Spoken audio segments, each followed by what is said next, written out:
Mwongeye kwirirwa neza nshuti bakunzi ba Home News TV, turabasuje mu bice bitandukanye by'isi yose, ndetse tubahaye ikaze mu makuru tugiye kwibandaho. Ni mu mirwano iremereye cyane, ni imirwano yongeye kuri koroza, ivumbi ryatumutse muri Masisi, turaza byose kugenda tubibabwira. Monisco nayo yatitiye, yavuze ko ukwezi kwa Nyakanga kwabayemo amaraso menshi cyangwa se imeneka ry'amaraso menshi, avuga ko abantu batari bake bapfuye, ndetse bamagana ibikorwa navuga ngo by'iterabwoba n'intambara zikomeje kuba muri iki gihugu cya Kongo.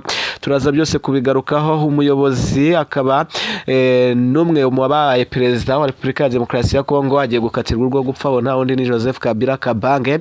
Uyu mugabo akaba agiye rero kuba akatirwa igihano cyo gupfa nyuma y'uko yiyunze kuri 23. Arashinjwa ubugambanyi no gukorana n'imitwe y'iterabwoba ifite gahunda yo guhirika ubutegetsi bwa Perezida Felix Antoine Tshisekedi, cyangwa se ukunze kwita Fashibeto.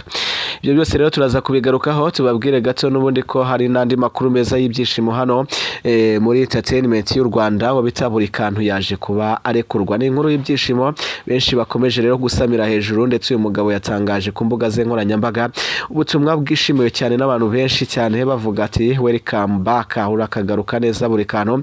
Abenshi batangiye gushinja abo bakobwa ko ari akagambane bari bamukoreye. Turaza byose kubisasanura, tubisesengure, tubabwire, turebere hamwe uko ibintu bihagaze. Imana ikomeze ibarinde. Duhere rero muri Repubulika Iharanira Demokarasi ya Kongo.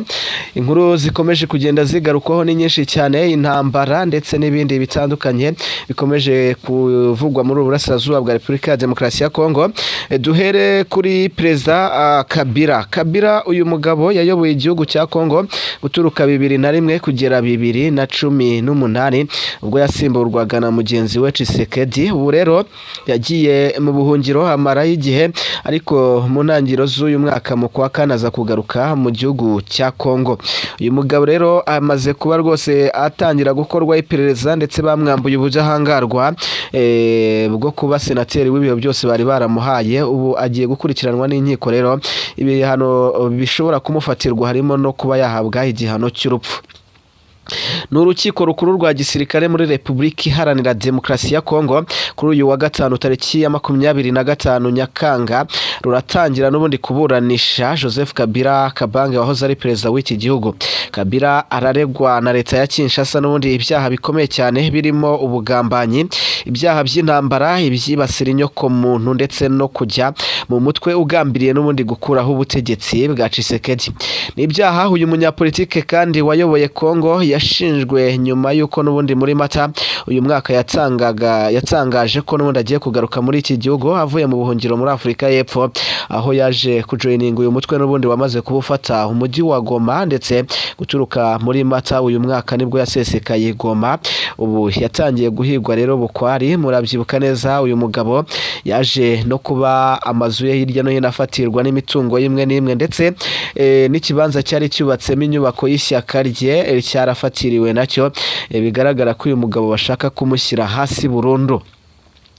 Uyu mugabo rero n'ubundi Joseph Kabila Kabange n'abantu ba hafi ye n'ubundi bemeza ko we na AFC23 bahuriye mu mugambi wo gushyira iherezo ry'ubutegetsi bwa Perezida Felix Antoine Tshisekedi ku butaka, aho bakomeza kuvuga ko ubutegetsi bwe ari ubw'igitugu, ndetse bashinja uriya wamusimbuye kubategekesha igitugu, ndetse no kubangamira uburenganzira bwa muntu, ndetse no gukandamiza abaturage. Kabila kandi aratangira kuburanishwa nyuma y'amezi make cyane. Sena ya RDC imwambuye ubudahangarwa yari yaramuhaye ubwo yari afite n'ubundi bwo kuba ari umusenateri uhora w'ibihe byose, kandi atemerewe kuburanishwa mu gihe cyose akiri uwo musenateri adasohoka, cyangwa se umusenateri w'ibihe byose muri Kongo. Nyuma rero yo kuganira nka Sena bakicara bagatorera umwanzuro w'uko bagomba kumwambura ubwo budahangarwa, ubu nibwo babonye uruhushya rwo gutangira kumuburanisha, kandi ibyaha nibimuhama arakatirwa urwo gupfa, agiye mu gatebo kamwe na bagenzi be baye mu 23 nabo bakatiwe kino gihano. Aye mu 23 kandi nayo yitwaje ingingo idwa muri Qatar mu biganiro yuko Repubulika ya Demokarasi ya Kongo igomba kubanza gukuriraho ibihano byose yafatiye abayobozi babo, birimo n'ibihano by'urupfu, kugira ngo batangire baganire ku bijyanye n'amahoro, cyangwa se ku bijyanye n'ubundi n'ukuntu intambara yahagarara. twerekeze n'ubundi ku ntambara ikomeje kubera muri Masisi, tubabwire byinshi bigiye bitandukanye bikomeje kubera muri iyi teritwari ya Masisi muri Kivu y'Amajyaruguru. Umugaba mukuru rero n'undi w'ingabo za 23 Generali Sultani Makenga aratangaza ko rwose kuri ubu ngubu yamaze kuba yinjira mu rugamba mu bitero bagabweho n'ubundi n'umutwe wa Wazalendo ufatanyije n'ingabo za leta, batangiye kugenda babagaho ibitero hashyira mu isaha z'isa 8 z'igicuku cyo kuri iyi tariki ya 25. Izi nyeshyamba za Wazalendo rero n'ubundi zimaze iminsi zirwana mu bice bigiye bitandukanye. Amakuru dukesha Actualite.cd avuga ko Wazalendo yagabye ibitero icyarimwe ku birindiro by'inyeshyamba za 23 mu gace bita Iruke, ndetse ishaka kukigarurira no kukirukanamo. Izi nyeshyamba zakigaruriye ku wa kabiri ubwo zakirukanagamo n'ubundi umutwe wa Wazalendo. Kugeza ubu rero n'ubundi ubwiye imirwano yakomezaga igenda ivugwa, haravugwa ko ari gukoreshwa ibitwaro biremere cyane ndetse n'intwaro ntoya zirimo za CMG Kalashnikov, ndetse n'intwaro ziremereye zirimo za Muzinga RPG AK47, harimo ibitwaro birimo BM4 ndetse na BM12, hakazamo ndetse na za Burende shyashya.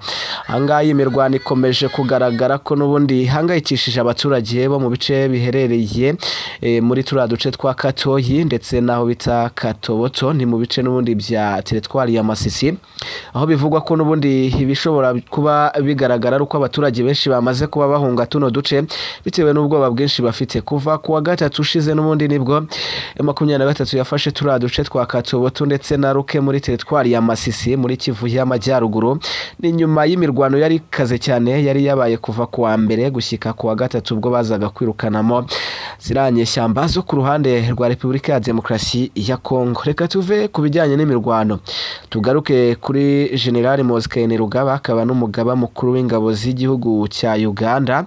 Uyu mugabo rero yamaze kuba yamagana cyane amasezerano y'u Rwanda na Kongo ari gusinyirwa mu bihugu by'amahanga bya kure, cyane ayabereye Washington DC ndetse n'i Doha muri Qatar. Uyu mugabo avuga ko bitari bikwiye ko barenga imbibi z'ibihugu by'aka karere ka Afurika y'Iburasirazuba ngo bajye kwifotoreza mu bihugu cyase mu mirwa mikuru y'ibyo bihugu, bavuga ko bagiye gusinyirayo ayo mahame cyangwa se ayo masezerano kuko we abibona nkaho ari ugukoronezwa n'ubundi. Reka tubyinjiremo turebe uyu mugaba mukuru w'ingabo za Uganda Moise Kainerugaba aho yakomeje kugenda yamagana none aya masezerano y'u Rwanda, ariko si ukundi kundi ahubwo avuga ko aho yasinyiwe ndetse n'uburyo byakozwemo n'abatumye bikorwa atari byo yemera.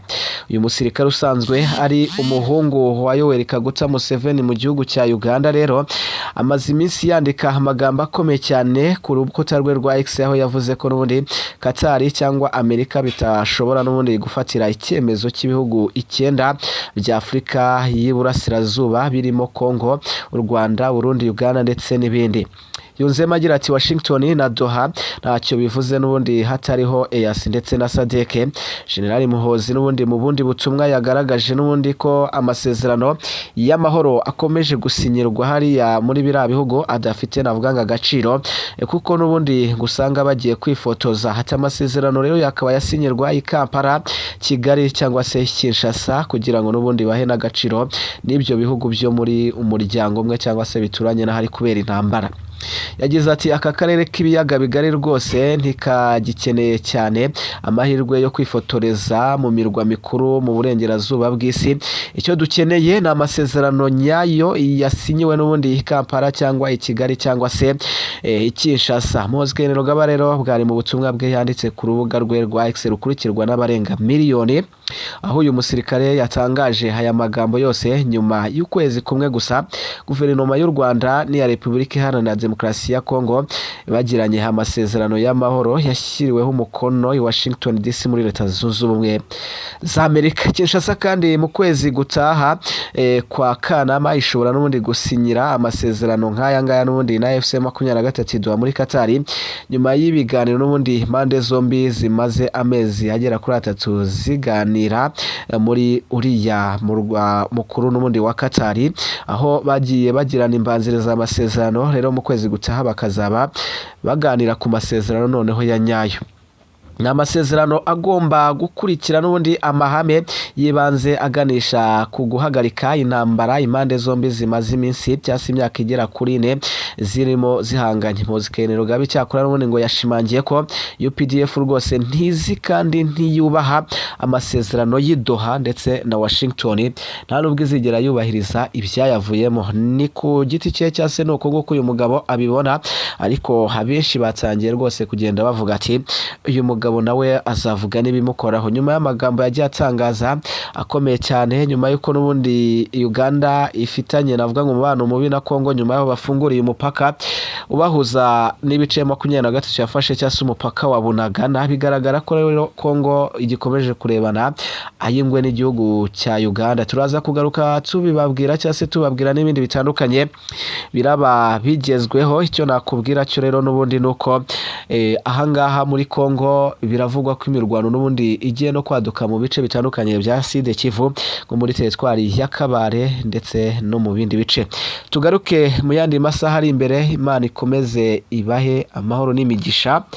Ciao ciao.